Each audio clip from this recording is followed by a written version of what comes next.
आदरणीय श्री रविंद्र देशपांडे जी को ही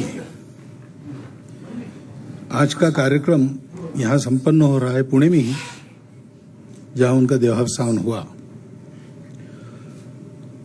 और उस कार्यक्रम में सामाजिक समरसता की चर्चा,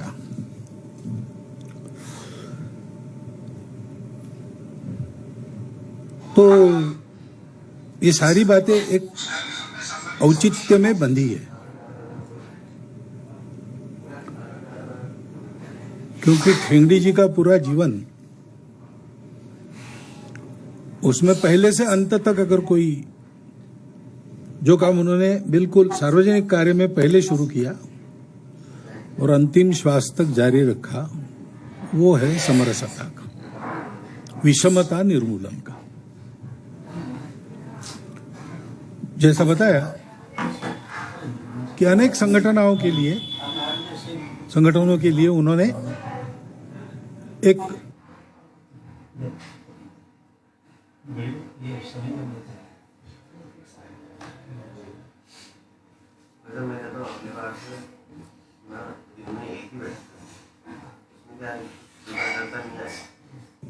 दर्शक थी, प्रचंड व्यासंग था और सीधी एकदम आशय को जाकर भिड़ने वाली उनकी दृष्टि थी। इसलिए अपने विचारों के आधार पर आधुनिक जीवन के सभी मत प्रवाह परिस्थितियां इसका विचार करते हुए देशकाल परिस्थिति सुसंगत उत्कृष्ट ऐसा पथ, उसका दिग्दर्शन वो हर कार्य के लिए कर सकते थे। ये सारे काम उन्होंने किए, लेकिन उसके पहले जो उन्होंने शुरू किया वो हिंदू संगठन का काम, और हिंदू संगठन और विषमता निर्मूलन ये समान कार्य है, ये दोनों समानार्थी शब्द है। ऐसा संघ के तृतीय सरसंघ चालक पूजनीय बाला साहेब देवरस इन्होंने यहीं पर पुणे में वसंत व्याख्यान माला के व्याख्यान में कहा था, विषमता निर्मूलन के बिना संगठन हो ही नहीं सकता। तो उनके बचपन से ही अनेक जाति वर्गों में जाना आना, मिलना घुलना, और उस समय का समाज रूढ़ियों से अधिक बंधा था, फिर भी तारुण्य सुलभ और एक पराक्रम इस दृष्टि से, और ये सब बंधन न मानते हुए आचरण करना, ये चला ही था। पहले स्वराज्य के लिए जो आंदोलन चलते थे उसमें थे, बाद में स्वयं सेवक बने, और ये सारा करते करते जब वो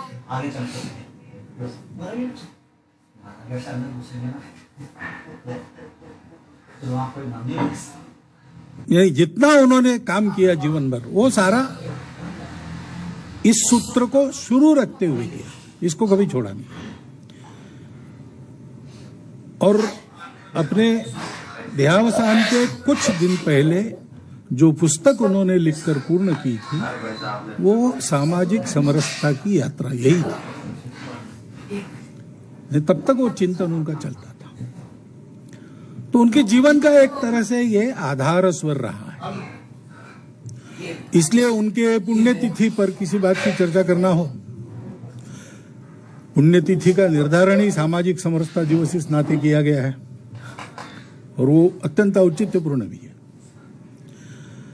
दत्तोपंत जी की दृष्टि में समरसता क्या, ऐसा जब मैं कहता हूं तो एक व्यक्ति की दृष्टि में समरसता, ऐसा मेरा भाव नहीं है।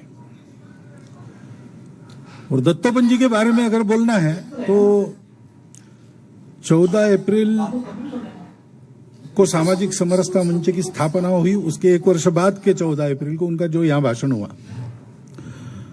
उसमें उन्होंने कहा, शायद मोहनराव गवंडी उस समय अध्यक्ष रहे होंगे, तो उन्होंने कहा कि इनका चिंतन बड़ा स्पष्ट है समरसता के बारे में। तो उनका स्पष्ट है, ये बात सही है, लेकिन इसलिए नहीं कि मेरा चिंतन है, जहां से मैंने उस चिंतन को आत्मसात किया है वही वो स्पष्टता है। इसका मतलब ये जो दृष्टि है उनकी, ये दृष्टि उनकी अपनी ऐसा नहीं है, सनातन काल से चलती आई हुई अपनी दृष्टि को उन्होंने अपनाया और उस दृष्टि के सारे पहलू उनके सामने स्पष्ट होने के लिए जिन बातों की मदद हुई उसमें एक है संघ। डॉक्टर एडगवार को उन्होंने देखा था, अनुभव किया था। पूजनीय गुरुजी के चिंतन के साथ तो वो लगभग एकाकार हो गए थे। पूजनीय बाला साहब के साथ उन्होंने बहुत घनिष्ठ उनके मित्र बनकर काम किया। और ऐसे संघ के पहले तीनों सरसंघ चालकों के विचार इस बारे में जो थे उनको उन्होंने आत्मसात किया। तरुण आयु में ही उनको सौभाग्य मिला भारत रत्न डॉक्टर अंबेडकर जी के सानिध्य का। तो और भारत रत्न डॉक्टर अंबेडकर जी के साथ काम करने वाले जो विदर्भ के लोग थे, पुराने स्टॉलवर्ट, अब शायद एक भी नहीं रहे। सदानंद फुलझेले परसोई, कुछ दिन पहले ही परसोई यानी दिवंगत हो गए। लेकिन वामनराव जी गोड़ बोले, सदानंद जी फुलझेले, ऐसे लोगों के साथ उनका, यानी जब नागपुर में आते थे तो जैसे अपने संगठनों के कार्यकर्ताओं को मिलते ही थे, रात को 1:30 बज जाए 2 बज जाए, वैसे इनमें से जो लोग थे, बाबू हरिदास आवड़े, इनके घर जाकर आते ही थे। ऐसा उनका संवाद था, संबंध था। तो उनकी दृष्टि को भी देखना, अपनी पैनी बुद्धि के कारण उसके तह तक पहुंचना, समझना और आत्मसात करना, ये उन्होंने किया। और इसलिए उनकी दृष्टि यानी क्या है, इन सबका अध्ययन, चिंतन, प्रत्यक्ष सान्निध्य से अनुभव, इसको जब उन्होंने आत्मसात किया तो समरसता का जो प्रतिपादन उनका हुआ वो उनकी अपनी दृष्टि हम मान सकते हैं। और उसके बारे में, यानी ये जो शीर्षक है भाषण का, उसके बारे में मैंने थोड़ा आग्रह किया, यही शीर्षक रखिए, क्योंकि दत्तोपंत जी की दृष्टि यानी इन सब महापुरुषों की जो परंपरा है उसमें उनका चिंतन जो है, उस चिंतन को एक प्रकार से तैयार माल बना के हम लोगों के जैसे लोगों को और वो दर्शन देना, ये करने वाले आखिरी वही है। उनके बाद किसी ने इतना साक्ष्य भी अध्ययन किया नहीं और बहुत ज्यादा समय भी हुआ नहीं, तो वो प्रस्तुत किया।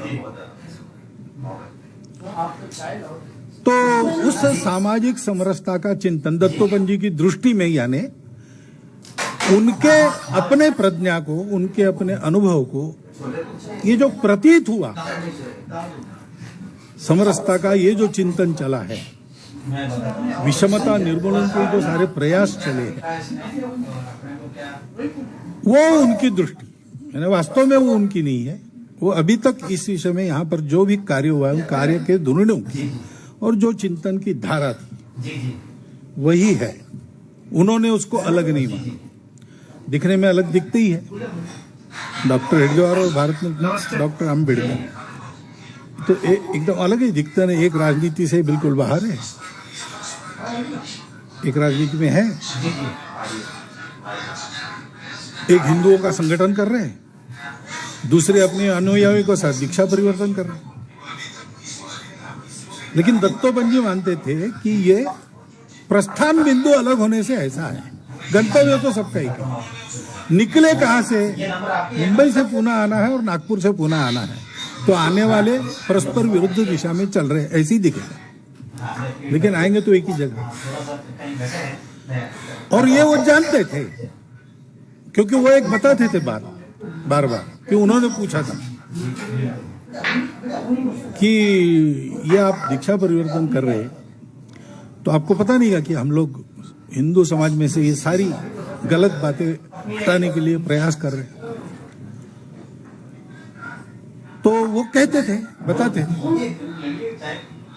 कि डॉक्टर बाबा साहब ने ऐसा कहा कि मुझे पता है, लेकिन तुम हो कितने तुम लोग,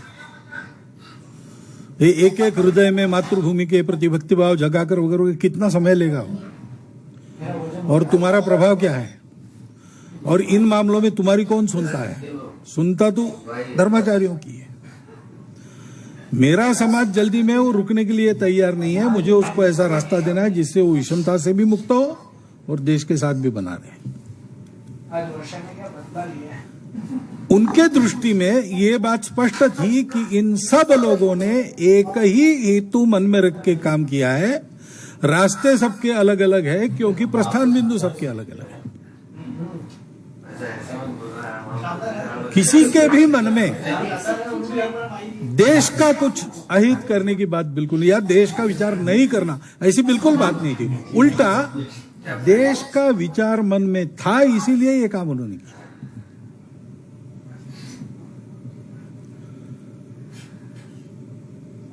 तो उनकी दृष्टि की पहली विशेषता यह है कि वो एक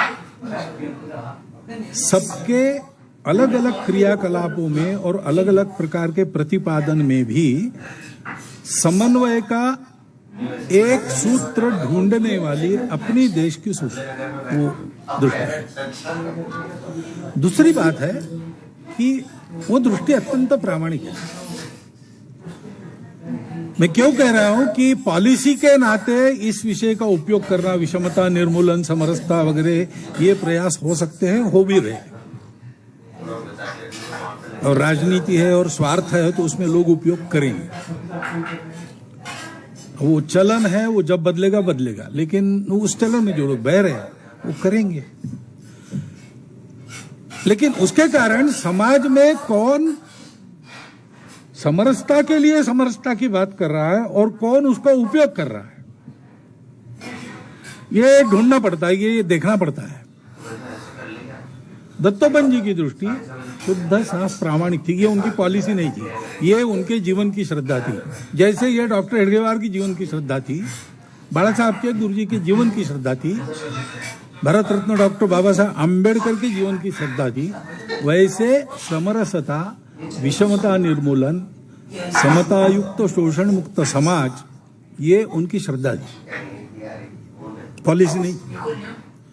वो मानते थे कि विषमता धर्म नहीं है।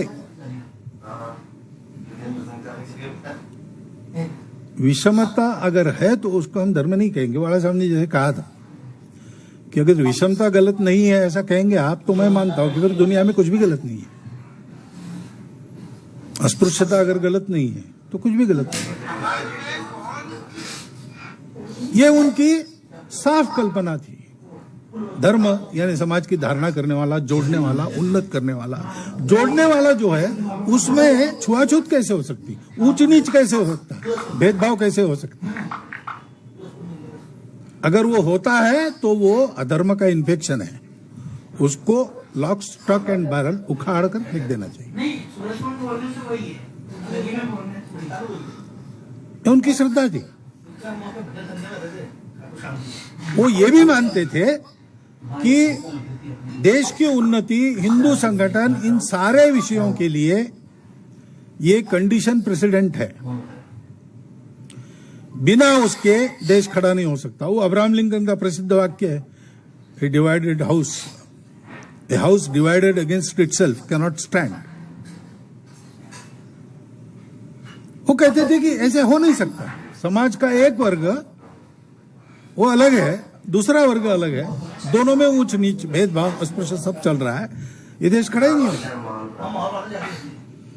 देश को अगर उन्नत होना है, परम वैभव संपन्न होना है, संगठित होना है, हिंदू समाज का संगठन होना है, तो इस बात के लिए समरसता ये कंडीशन प्रेसिडेंट है। और यही न्याय है। न्याय की स्थापना बिना इसके हो नहीं सकती। और इसलिए सब प्रकार की विषमता का समूल निर्मूलन, ये उनके जीवन की श्रद्धा थी। और इसलिए वो किसी भी परिस्थिति में और किसी भी प्रवाह में रहते वो यही काम करते। इसलिए उनकी जो बातें बताई है वो सीधी सीधी, डो टूक, साफ साफ है। उसके पीछे किसी प्रकार के लोकप्रियता की, पॉलिटिकल करेक्टनेस की आकांक्षा नहीं है। किसी को अच्छा लगेगा, किसी को बुरा लगेगा, उसको निमित्त बनाकर हो हल्ला खड़ा भी कर सकते हैं लोग, लेकिन जो वो बोले हैं वो अपने मन की प्रामाणिकता से बोले।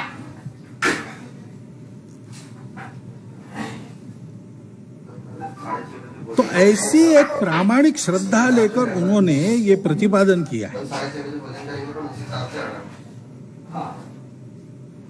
कि भाई समाज में ये परिवर्तन आना चाहिए।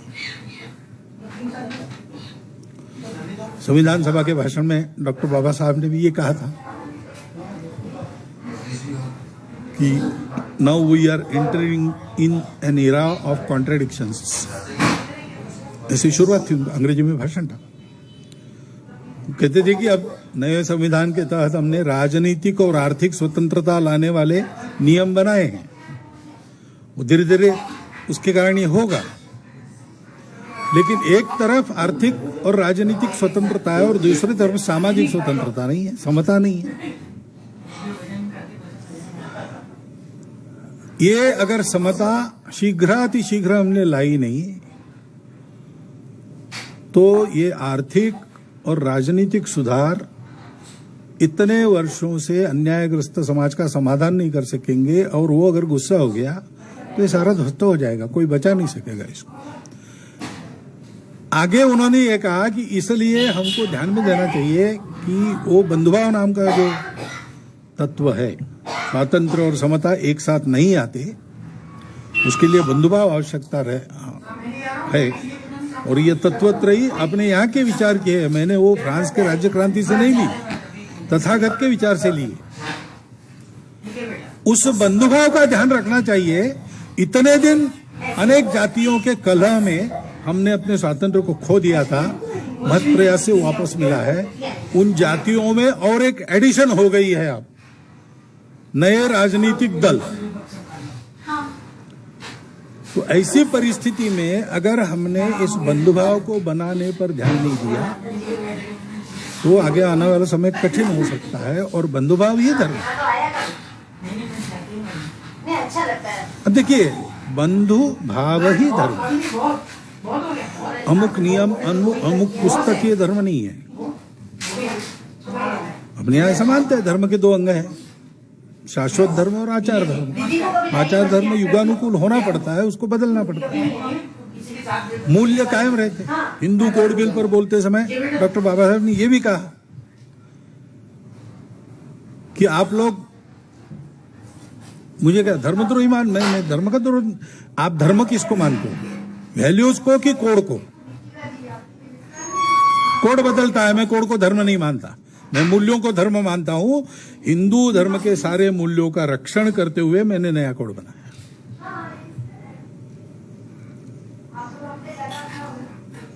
तो समय बदलता है, परिस्थितियां बदलती है, उसके आधार पर आचार धर्म बदलना चाहिए। जो बदलने वाला होता है वो धर्म नहीं है, शाश्वत धर्म।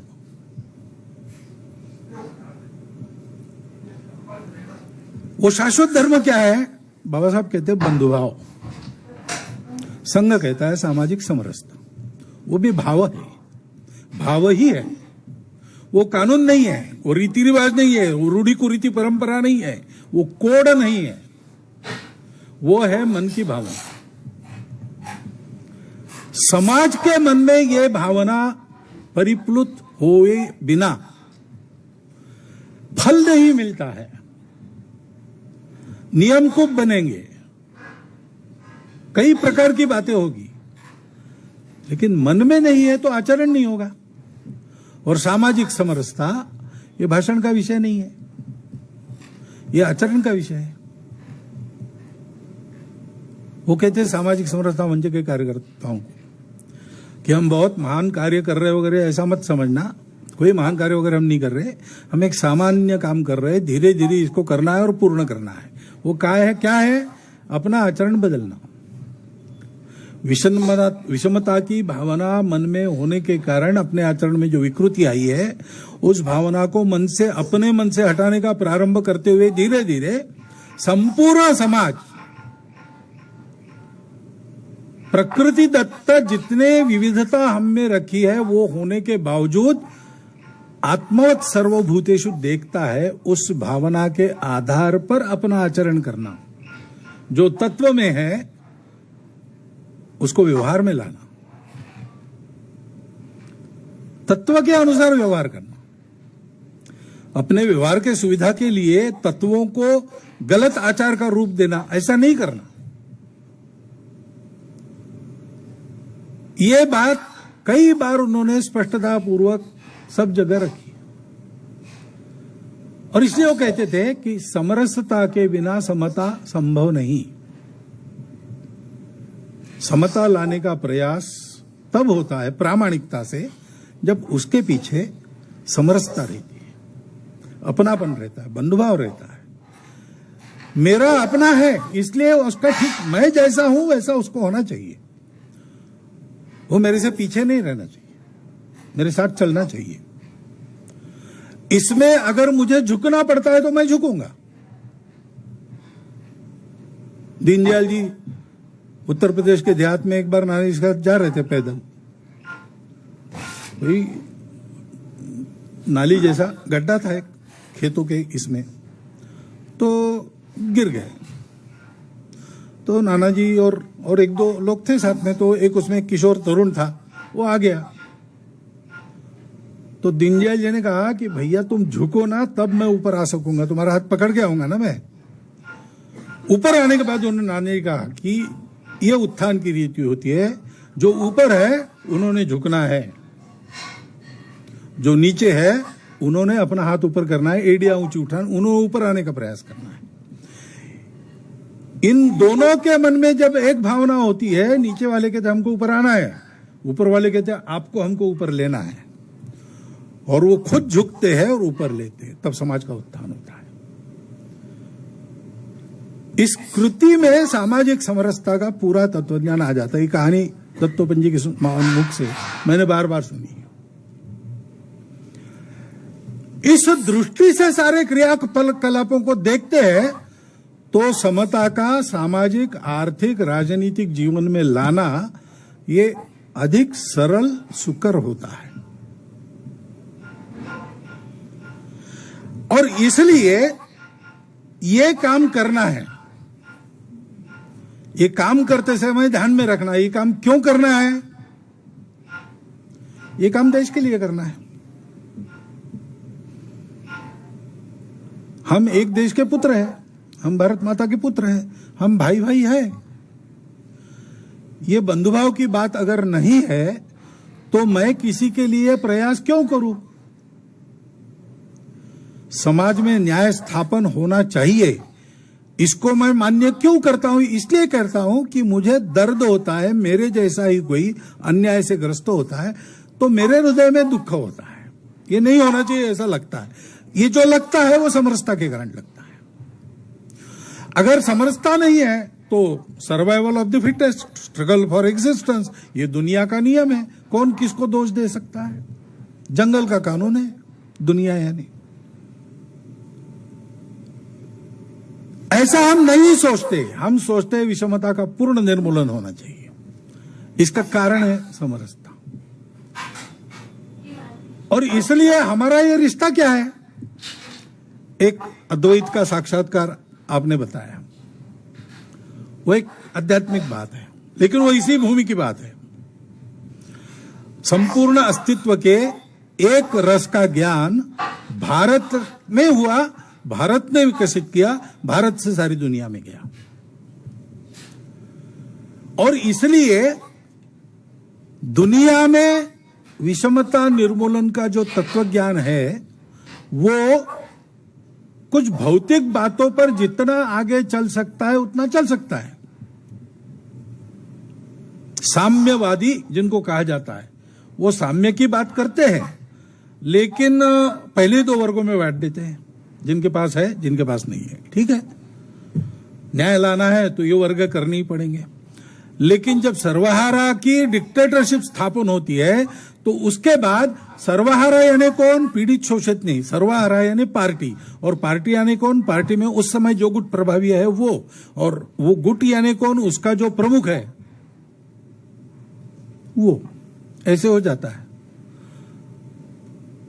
दो क्लासेस को नष्ट करने के लिए चले, तीन क्लासेस निर्माण करके रुक गए। मिलोवंजिलास का पुस्तक है,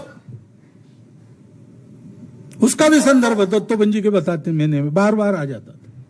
द न्यू क्लास, ऐसा इस पुस्तक का शीर्षक है। वो स्वयं कम्युनिस्ट नेता था, लेकिन अपने देश में उसने अनुभव लिया कि शास्त्रज्ञों का और सरकारी प्रशासकों का एक नया वर्ग खड़ा हो जाता है, और राज्य करने वालों का और सामान्य जनता का 3 वर्ग हो जाते 2 के।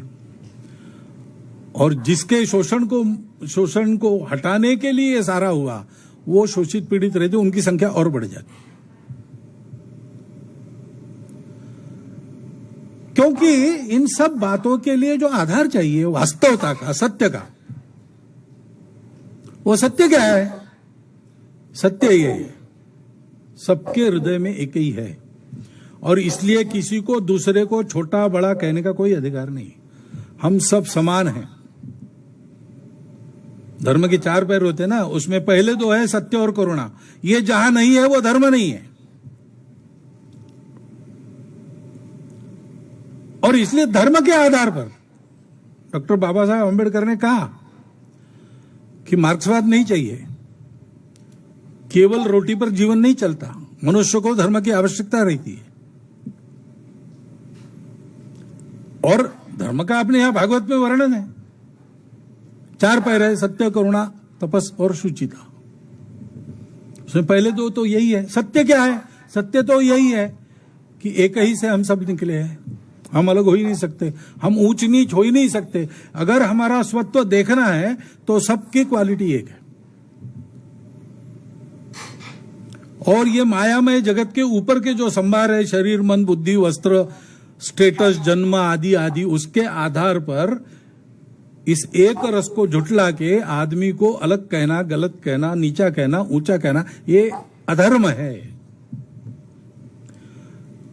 और ऐसा अधर्मपूर्ण वर्तन करते हुए समाज के एक वर्ग को अन्याय पीड़ित रखना, ये करुणा रहित वर्तन है। इसलिए ये धर्म में हो ही नहीं सकता।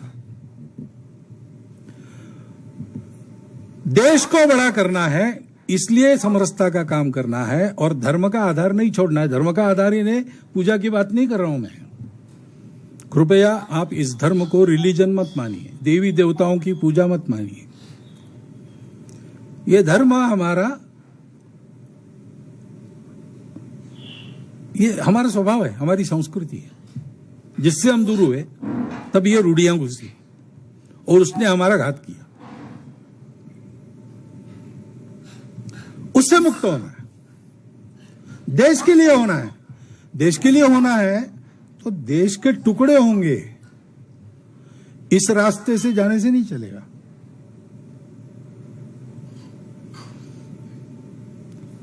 क्योंकि जिनको देश का टुकड़ा करना है, उनको इस देश की संतानों में एकता लाना कैसे बर्दाश्त होगा? वो तो यही प्रयास करेंगे, उनके झगड़े बढ़े और बढ़े।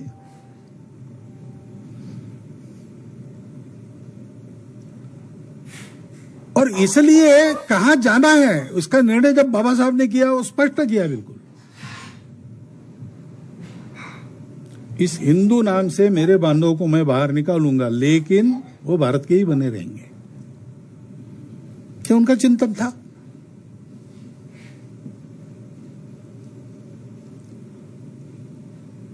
और इसलिए दत्तोपंत जी बार बार आकर यहां, उनका वो 14 अप्रैल का जो भाषण हुआ 1 साल बाद, उसमें उन्होंने कितना, यानी आधे भाषण में ये बात है कि अधार्मिक रास्ते से नहीं जाना, देश तोड़ने वाले प्रवृत्तियों के हाथ में नहीं खेलना। समरसता की बात ये क्रांतिकारक रास्ते से नहीं होती, क्योंकि क्रांतिकारक रास्ते प्रतिक्रांति की ओर जाते हैं, और इसलिए आखिर माओ को कहना पड़ता है परपेचुअल रिवॉल्यूशन।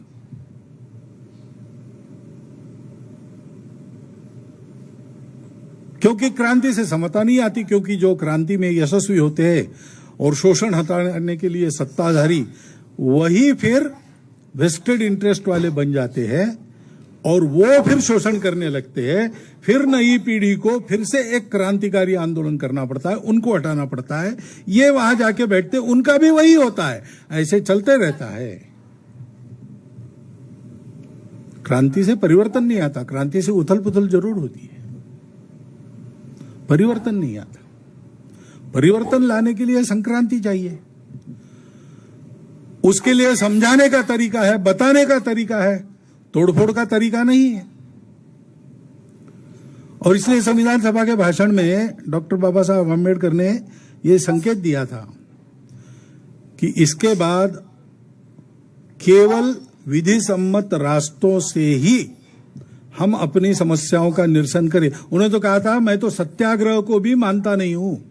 अभी ब्रिटिशों का राज था तब तक ठीक था।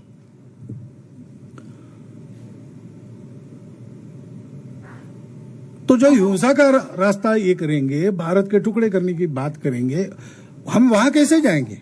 हम वहां नहीं जा सकते। जो मैंने कहा कि पॉलिसी के नाते इसका उपयोग करने वालों के साथ हमको नहीं जाना है।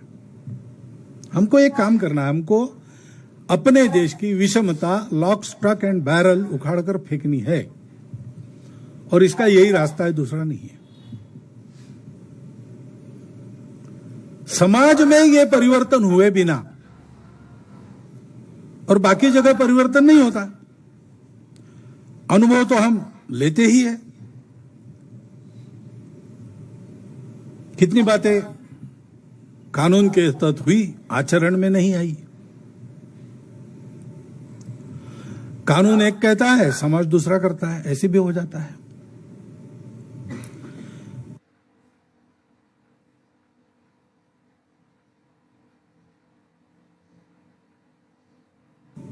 कानून ने और जो पीछे तो जिनके लिए आरक्षण है उनमें भी जाति उपजाति है, उसका जो भेद चलता है, उसके चलते जिनका प्रभुत्व जहां है वो सब ले गए, बाकी लोग चिल्ला रहे। अभी सुप्रीम कोर्ट ने भी दिया। अब वो ठीक है नहीं है, तय करने वाले तय करें, मुझे उससे लेना देना नहीं, लेकिन सबको मिलना चाहिए, वो नहीं मिल रहा ना। क्यों नहीं मिल रहा? उद्देश्य तो यही है, वो होना चाहिए। होगा कैसे? अगर मन में ये समरसता है तो फिर कोर्ट में नहीं जाना पड़ता है। तो जो नियम बने हैं उन नियमों का लाभ लेके जो काम करना है वो कैसे होगा, ये सब देखते हैं। जो नियम बना है उसका लाभ लेकर अपना उल्लू कैसे सीधा करना, ऐसा विचार कोई नहीं करता।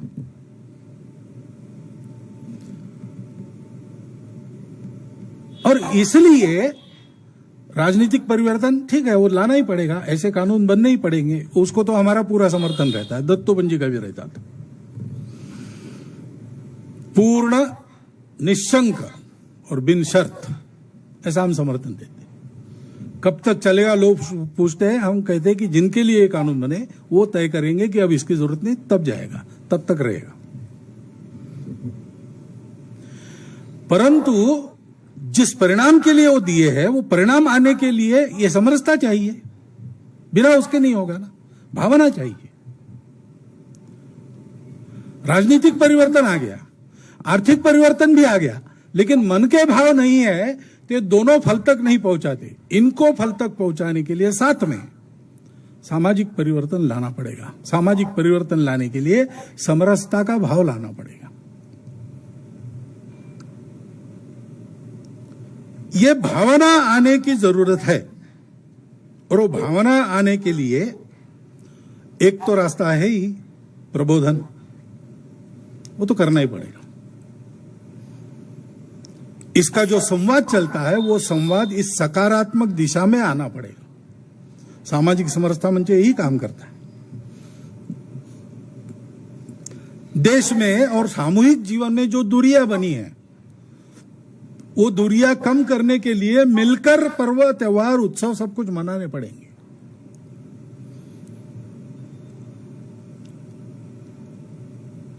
इन रूढ़ी कुरीतियों के चलते कहीं कुछ बात होती है तो होने ही नहीं देनी चाहिए, ऐसा वातावरण होना चाहिए। फिर भी हो गई तो तुरंत दौड़कर उसका शमन करना चाहिए। न्याय के पक्ष में उठने वाली आवाज को बुलंद करना चाहिए, उसके साथ सबने खड़ा होना चाहिए। ये तो सारी बातें है ही, लेकिन इसके साथ साथ प्रत्यक्ष आचरण का उदाहरण चाहिए। प्रत्यक्ष आचरण का उदाहरण चाहिए। तत्व के अनुसार व्यवहार करने वाले आदर्श तो है, आदर्श हमारे पास कम नहीं है, लेकिन आदर्शों के रास्ते पर चलने के लिए सामान्य आदमी डरता है, क्योंकि आदर्शों के प्रकाश में वो कितना कंटकाकीर्ण मार्ग है, ये ध्यान में आता है। उस मार्ग पर सारा समाज चले ऐसा है तो समाज को साथी बनाकर, समाज के साथी बनकर, हाथ पकड़कर साथ चलने वाले लोग चाहिए। वो आदर्श नहीं होते, क्योंकि वो आदर्श हो गए, महापुरुष हो गए तो वो दूर हो जाते हैं।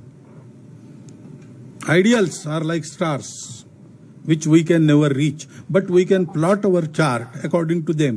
वो चार्ट प्लॉट करते तो दिखता है कि रास्ता बड़ा कठिन है। साथी मिले हमारे जैसा, वो कर सकता है, वो चल सकता है, तो हम भी चल सकते। और इसलिए सामाजिक समरसता मंच को ये जो कहा कि कोई बड़ा महान कार्य अगर नहीं कर रहे आप, छोड़ दो ये भावना, ये कहो छोटी छोटी बातें ठीक करनी है। भाषा ठीक करो। भाषा में जो जाति धर्म आदि को लेकर और वाक प्रचार है, उसको प्रयास पूर्वक अपने वाणी से निकालो।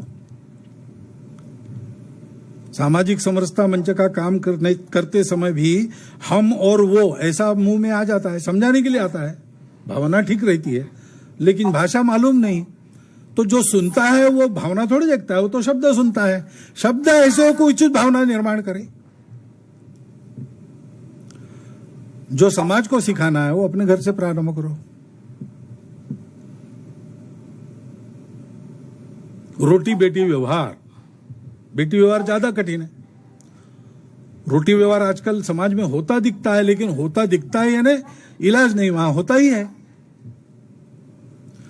तो भाई अपने परिवार की दोस्ती सब जाति वर्गों के परिवारों से है, सब जाति वर्गों के परिवारों की दोस्ती हमारे परिवार से है, और एक परिवार का दूसरे परिवार में आना जाना होता है। हमारा ऐसा आचरण देख के और उसका प्रभाव ये होता है कि हमारे यहां पानी, मंदिर और स्मशान कम से कम उसमें कोई भेद नहीं रहता। हमको पूछने की ही जरूरत नहीं कौन कहां जन्मा है, ऐसा हमारा व्यवहार रहता है। एक बड़ी लाइन खींचने का काम जो संघ ने किया है, भारत रत्न डॉक्टर बाबा साहब अम्बेडकर को जहां काम करना था, जहां उनको इस अन्याय की शिकार लोगों को जगाना था, वो हाथ ऊपर के लिए आइडिया उठाए और ऊपर आने की चेष्टा करी, इसके लिए उनको जागरूक करना था। इसलिए उन्होंने मंत्र दिया, संगठित हो जाओ, आंदोलन करो और ऊपर चढ़ो। लेकिन डॉक्टर हेडगेवार को शुरू करना पड़ा तो जिनको नीचे झुकना है उनको बताना है। अब उनको बताना है और हम विषमता की चर्चा करेंगे तो विषमता ही याद आएंगी ना। दत्तोपंत जी के भाषण में वो कथा थी 14 अप्रैल वाली, कि एक साधु ने कहा कि हाँ तुमको ये सिद्धि मिल जाएगी, लेकिन ध्यान रखना उसके लिए जब ध्यानस्थ हो जाओगे ना, बंदर याद नहीं आना चाहिए। तो उसके मन में था बंदर को याद नहीं करना है, जब ध्यान करेंगे तो बंदर को याद नहीं करना। ध्यान करने के लिए बैठता था, पहली याद आती थी बंदर को याद नहीं करना, यानी बंदर की याद आती। तो डॉक्टर हेडगेवार ने कहा इसकी चर्चा ही नहीं की, उन्होंने कहा हम सब हिंदू एक हैं बस। तो संघ के प्रारंभ काल में तो कई उदाहरण ऐसे जिनके घरों में बड़ा कड़ा व्यवहार था, भोजन वोजन के लिए प्रतिबंध था। तो डॉक्टर हेडगेवार ने उनको संघ के सामूहिक कार्यक्रम में मना नहीं किया। उन्होंने कहा आओ, तुम्हारा ये निर्बंध है ना, अच्छा तुम्हारे लिए अलग। लेकिन ये देखा उन लोगों ने कि हम अकेले अपना अलग सोहड़ा पालन कर रहे हैं और आनंद से बाकी सब साथ में भोजन कर रहे हैं, तो उन्होंने छोड़ दिया और भोजन शुरू किया। बच्छराज जी व्यास एक थे, बाद में जनसंघ के अध्यक्ष बने। उनके यहाँ ऐसी कहानी हो गई, शाखा से शिविर में जाना था, उन्होंने कहा वो हमको यहाँ नहीं चलता ऐसा सबके साथ। तो बाबा साहब शाखा के मुख्य शिक्षक थे, उन्होंने कहा फिर तुम नहीं आ सकते शिविर में। डॉक्टर साहब को बताया, डॉक्टर साहब ने कहा आने दो। उन्होंने एक भोजन अपना अलग किया पका के, बाद में डॉक्टर साहब को आके कहा आप घर में मत बताइए, लेकिन मैं सबके साथ ही करना चाहता हूं। अब बच्छराज जी व्यास के घर की स्थिति ऐसी है, वो तो गुजर गए, लेकिन उसके कई दिन पहले से, कई साल पहले से अब उनके घर की स्थिति यही कि किसी भी जाति वर्ग का आदमी चूल्हे तक जा सकता है, भगवान की पूजा में साथ में बैठ सकता है।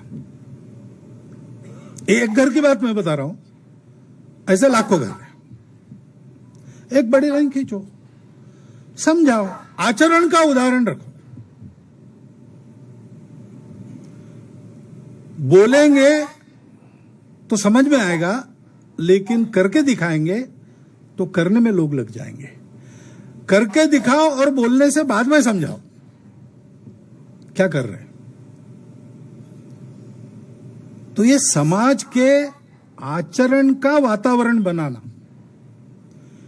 ये काम सामाजिक समरसता और संघ का मिलाकर काम है। समरसता मंच भी अपने शक्ति के अनुसार करेगा और संघ की शाखाएं इसके अनुसार करेंगी ही करेगी। संघ के स्वयंसेवकों को काफी कुछ अभ्यास है, उनको बाकी विषयों के बारे में प्रबोधन करना पड़ता है। सामाजिक समरसता मंच के कार्यकर्ता सामान्यतः इन बाकी बातों का अच्छा आकलन रखते, अनुभव रखते, आचरण का भी अभ्यास है। उनको जरा घरों में इसको करने के लिए अधिक प्रयास करना पड़ता, बस इतना ही फर्क है। लेकिन फिर काम क्या है कि ऐसे सब कुप्रभावों से अलिप्त रहना।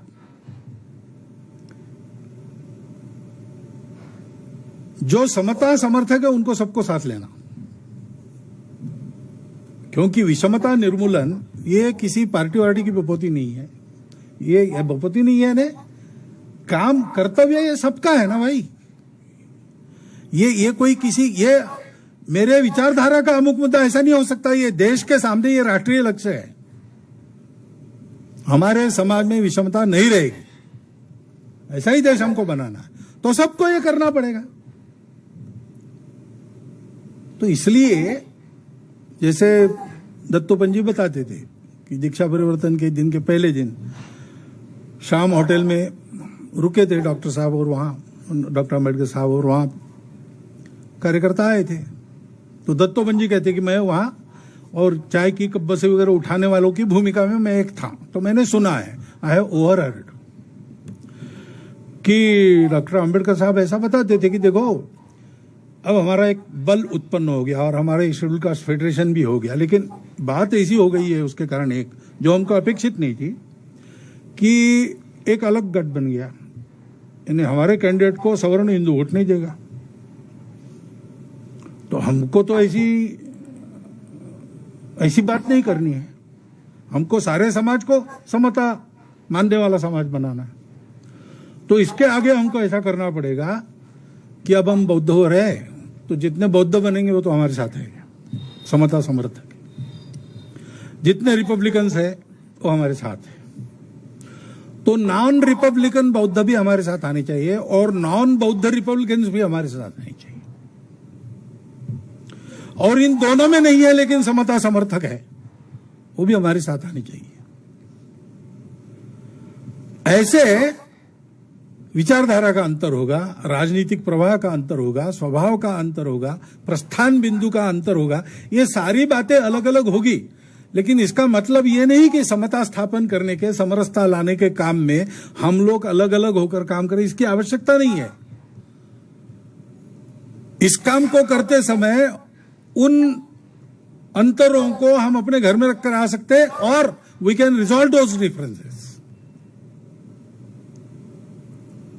एक बात पर सबका एक मत है, विषमता हटनी चाहिए। काम आसान नहीं है, क्योंकि इस अज्ञान के अंधकार ने, इस अन्याय के पटल ने हमको लगभग कम से कम 2000 साल से तो ग्रसा ही है। मूल में तो नहीं था, बाद में आ गया। क्यों आ गया, कैसे आ गया है, डॉक्टर बाबा साहब अम्बेडकर ने भी बहुत अच्छा विश्लेषण इसका किया है। लेकिन उनकी स्पष्ट धारणा थी कि हम सब लोग एक है, मूलतः हम सब एक समाज के लोग हैं। हमको एक इसलिए नहीं होना है कि हम अलग अलग है, हमको एक इसलिए होना है कि हम एक है, हम एक ही समाज के अंग हैं। हमने अपने अज्ञान और अपने स्वार्थ के कारण आपस में एक दूसरे को दूर रखा, ऊंच नीच करके तोला, अन्याय किया, अन्याय भुगता। ये सारा एक ही समाज में हुआ है, एक ही राष्ट्र के राष्ट्रीय लोगों में हुआ है। इसलिए हमको उस कलंक को हटाना है, हमको एक होना है। हम एक है इसलिए हमको एक होना है। बहुत दिनों की बीमारी है, विचार से तो जाएगी, बुद्धि से जल्दी जाती है। अब मुझे नहीं लगता कि विषमता के पक्ष में तर्क देने वाले कोई महाभाग बचे होंगे। और उनको कोई सुनता होगा अगर कोई बचे हैं तो। परंतु इतनी बात पक्की है कि बुद्धि से गया है तो भी मन को। इसी चर्चा हुई बिहार में, मैं था तब, तो हमारे सब कार्यकर्ताओं ने तय किया महाराष्ट्र इस मामले में बहुत आगे है, बिहार बहुत पीछे, हम सब जानते हैं, कारण है उसकी। तो हमारे सब कार्यकर्ताओं ने तय किया कि हम विचार को तो हम पहले से ही मानते हैं, लेकिन हमको जरा प्रोएक्टिव आचरण इसका करना पड़ेगा। तो 3-4 महीने के बाद फिर जब कार्यकर्ता एकत्र आए तो अभी विभाग कार्यवाहक थे, यानी 3-4 जिलों का विभाग होता है, उसके वो सेक्रेटरी आज की भाषा में। तो उन्होंने अनुभव बताया। अब बिहार में यद्यपि समाज में जात पात बहुत है, संघ के कार्यकर्ताओं में सभी जाति वर्गों के कार्यकर्ता है। तो ऐसे जो परंपरा से अस्पृश्य गिने जाते थे, ऐसे तथाकथित, आज का शब्द उपयोग संविधान सम्मत शब्द है एससी। एससी एक मुख्य शिक्षक था एक गांव का, वहां उनका एक दिन का प्रवास था, दोनों भोजन उसके यहां उन्होंने तय किए। कार्यकर्ताओं ने जरा देखा ऐसा, तो उन्होंने कहा नहीं ये करना है इसके आगे, और आप लोग भी ऐसे ही करो। तय किया, गए। तो उन्होंने अनुभव बताया कि मैंने तय किया क्योंकि मुझे बुद्धि से स्वीकार था, मन में बैठ गया था, मुझे करना था, मैं आचरण बदलने के लिए बैठ गया उसके यहाँ भोजन के लिए। अच्छा सुग्रास भोजन था और मैं तय किया था, इसलिए मैंने भोजन शुरू किया उसके साथ। लेकिन पहले 2 कौर गले के नीचे जाने में 20 मिनट लगे। तो मुझे लगता था कि मैं बुद्धि से मान रहा हूं, मन से मान रहा हूं, मुझे ये करना है तो मेरे लिए आसान है। ऐसा आसान नहीं है, इतने वर्षों के संस्कार है, उनको छोड़ना पड़ेगा। संस्कार क्या कहे, कुसंस्कार ही करना चाहिए। उनके घर में उनकी माताजी थी, वो नहीं मानी। अब नहीं है वो, उस समय 75-80 साल की थी। उन्होंने कहा तो तुम्हारा क्या है वो तुम्हारे पास रखो, मैं तो नहीं किसी को अंदर आने दूंगी, ऐसा वैसा। तो उन्होंने माताजी से झगड़ा नहीं किया, वो अपना आग्रह करते रहे, अपना आचरण करते। 20 साल के बाद, मरने के 1 साल पहले माताजी ने मान लिया और ये व्यवहार शुरू किया भोजन का सबके साथ। लेकिन 20 साल उनको संयम से अपने घर में, यानी ऐसी स्थितियां हैं, इसको बदलने में समय लगेगा। धैर्य चाहिए, संयम चाहिए, और फिर ये भी कहां से आएगा, वही जो प्रेम है अंदर। भोजन पर बैठे थे, एक ने कहा कि महाराज आज आप हमारे साथ भोजन कर रहे हैं, आपको पता है आपके शास्त्रों के अनुसार ऐसा करने से आपकी 42 पीढ़ियां नरक में जाएगी। तो उत्तर था कि हाँ मुझे मालूम है, लेकिन अपना हिंदू समाज एक करने के लिए अगर मेरी 42 पीढ़ियां नरक में जाती है तो मुझे स्वीकार है। ये उत्तर कैसे आता है? ये उत्तर उस समरसता के भाव में से आता है। विषमता धर्म नहीं हो सकती, इस कन्विक्शन से आता है। उसको लेकर हम सबको काम करना है। जल्दी से जल्दी आनी चाहिए, लेकिन हड़बड़ी नहीं करनी चाहिए, क्योंकि करने जाए कुछ होगा और कुछ, ऐसा नहीं होना है। मन पर जिन बातों का असर हुआ है वो मन से निकालने के लिए उसका एक शास्त्र है, उसके अनुसार ही करना पड़ता है। तो ये धैर्य संयम रख के, वाणी का विवेक रखते हुए, आचरण का उदाहरण रखते हुए, किसी भी आधार पर देश के साथ द्रोह नहीं होगा, नियम कानून की मर्यादा से बाहर का व्यवहार नहीं होगा, आपस में द्वेष फैलाने की कोई बात होगी नहीं। ये सारा समाज मेरा अपना है, इसी भावना से और अपनी सारी विविधताओं को साथ लेते हुए भी हम एक माता के पुत्र के नाते, एक राष्ट्र के राष्ट्रीय घटक के नाते अपने राष्ट्र को बड़ा करने के लिए अपनी ये सारी विकृतियां हटाकर एक समाज के नाते खड़े रहेंगे। अगर ऐसा नहीं करेंगे तो फिर से ये स्वातंत्र्य चला जाएगा। ये जो डर डॉक्टर बाबा साहब अम्बेडकर को सताता था, हम उनको ये उत्तर दे सकेंगे कि बाबा साहब आपकी मशाल हाथ में लेकर हमने आगे काम किया और अब आपको ये डर रखने की कोई जरूरत नहीं। वो इतिहास फिर से नहीं होगा अपने यहां। ऐसा हमको चलना है। और दत्तोपंत जी के इस दृष्टि का महत्व आज कितना सामयिक है, आज ये सारे प्रयास चल रहे हैं। हमारे समाज के दोष है, दोष जो है वो दोष ही है, उसका कोई समर्थन नहीं कर सकता। वो जाने भी चाहिए, लेकिन वो जाने चाहिए, इसके लिए प्रयास लंबे करने पड़ेंगे, धैर्य रखना पड़ेगा। समाज के इन दोषों को आधार बनाकर समाज में दूरियां बढ़ाने का काम, आपस में झगड़े लगाने का काम, वो कोई समता के समर्थन में नहीं, पवित्र उद्देश्य से नहीं, अपने राजनीतिक उल्लू सीधे करने के लिए, अथवा इस देश के बारे में जिनकी भावना पहले से गलत है, इस देश का उत्कर्ष जिनके अंतर्राष्ट्रीय स्वार्थों पर आघात करने वाला, ऐसी ताकतें काम कर रही और वो भ्रम का जाल उत्पन्न करती है, भड़काती है। इसलिए समरसता का काम करने वालों की जिम्मेवारी, जिनको चाहिए कि हमारा समाज दोष मुक्त होके एक समाज के नाते खड़ा हो, हमारे संविधान की प्रस्तावना जो संविधान के प्रस्तावना के पृष्ठ पर है वो सब लोगों के आचरण में आए, ऐसा जितने लोग चाहते हैं उनकी ये परीक्षा है, उनको ये काम करना पड़ेगा। पुणे में परसों आया, एयरपोर्ट से मोतीबाग हमारे कार्यालय में जा रहा था, हमारे कार चालक ने रेडियो ने वो कैसेट लगाई, सीडी, तो उसमें एक गाना चल रहा था, तो उसकी अंतिम पंक्तियां सुनी और मुझे एकदम उसने हिला के रख दिया। मराठी गाना है, वाढवीत भेदभावा दुष्टतेचा फिरतो कावा। भेदभाव बढ़ाते हुए दुष्टता अपना खेल कर रही है। गाठून या भोळ्या जीवा अंधारात घालील गावा। भोले जीवों को पकड़कर अंधेरे में उन पर घाव लगाते हैं। चित्त नित्य सावध ठेवा, एक लक्षी लावून डोळे। अपने मन को, बुद्धि को, चित्त को सावधान रखो, लक्ष्य पर पूरी नजर रख के चलते रहो। देवरूप होऊ सगळे आम्ही एकी याच्याकडे। संपूर्ण समाज की उन्नति के लिए, राष्ट्र के लिए, अपने देश के लिए मन में ये जो प्रेम रूप समता का भाव है, समरसता, सब मेरे अपने है। बाकी जो सारी विविधता दिखती है वो अपनी जगह पर है, उसको हम विषमता का आधार नहीं बनने देंगे। विषमता को लॉक, स्टॉक एंड बैरल उखाड़ के फेंक देंगे और एक संपूर्ण सर्वांग सुंदर समाज के नाते अपने राष्ट्र को बड़ा बनाने वाला समाज फिर से इस देश में खड़ा करेंगे। ये कार्य अपने सामने है, उसको आगे ले जाने के लिए चित्त नित्य सावध ठेवा, चित्त को हमेशा सावधान रखिए। इन जालों में फंसने से अपने समाज को बचाना है।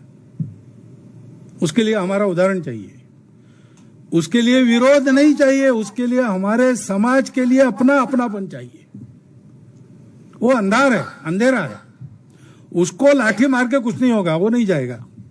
एक दिया जलाने की आवश्यकता है, तो अंधेरा भागेगा। अपने आचरण का, अपने वाणी का दिया जलाकर हम लोगों को ये प्रयास सतत जारी रखते हुए अपने देश को ऐसा बनाना है। श्रद्धा पूर्वक हम ये प्रयास करते हैं, समरसता को अपने हृदय की श्रद्धा बनाते हैं, तो फिर यश निश्चित है, विजय निश्चित है। क्योंकि हमारे यहां ऐसा भी कहते हैं कि जिसका संकल्प सत्य है उसके संकल्प का दाता श्री भगवान है। आप भगवान को मानते हो नहीं मानते हो, लेकिन एक शक्ति पर सारा विश्व, भारत के सब लोगों का विश्वास है कि कोई एक सूत्र है जो पीछे से काम करता है। उसको नियति कहो, प्रकृति कहो, ईश्वर को, जो भी कहो, आपकी जो कल्पना है उससे उसको समझो, लेकिन सत्य संकल्प के पीछे वो शक्ति आकर खड़ी होती है। एक अकेला काम करता है, उसके लाखों लोग बन जाते हैं। एक के दशलक्ष होकर कोटियों को होय बुलाते, ऐसा ये प्रवाह बढ़ते जाता है। इस प्रवाह को हमको धीरे धीरे लेकिन हड़बड़ी किए बिना आगे बढ़ाना है। और इसलिए समरसता के लिए दत्तोपंत जी की क्या क्या चिंतन था, उनकी क्या दृष्टि थी समरसता के बारे में, उसकी चर्चा आपके सामने मैंने रखी है।